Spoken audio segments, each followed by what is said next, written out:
বন্ধু রে, বন্ধু তুই এভাবে মন মরাবা বসে রয়েছিস কেন? এবার শুয়ে রয়েছিস এই জায়গায়, এই গাছের তলায়।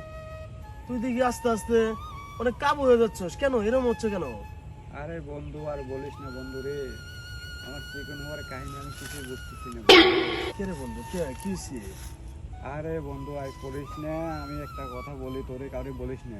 ঠিক আছে বন্ধু, বলবো না। আমার আব্বারে কইলাম আমি, আব্বা শীত তো বেশি, এই শীতে একটা কম্বল কিনে দাও আমারে। ভালো কথা। কারণ আমার আব্বা যে ক্যাপ্টরে ভাই, না আব্বা কি চিন্তা করছে যে পোলারে যদি বিয়ে করে দেয় তাহলে বউ পাইবো, পোলা শ্বশুর বাড়িতে কম্বলও পাইবো, তাহলে কম্বল কেনার টাকাটা আব্বার বেঁচে যাইব।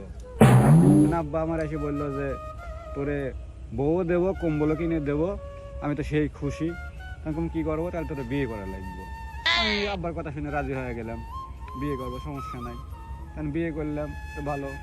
এখন বিয়ে করার পরে যখন কম্বল নিচে যখন আমি আমার বউ যখন যাই রে, যাওয়ার পরে এত গরম ধরে রে বন্ধু, কি আর বলবো রে তোরে। এই এই গরমের চোটে সকালবেলা প্রতিদিন আমার গোসল দেওয়া লাগে। বন্ধু হ্যাঁ বন্ধু, তোর সমস্যা আমি তো বুঝে গেছি। কি বুঝছো বন্ধু? তোরে 12 ঘন্টার পরিবর্তে 24 ঘন্টা ইঞ্জুরি দিয়েছে। হাই আল্লাহ রে, আমার আব্বে কামটা করলো কি রে আমার সাথে রে, হাই।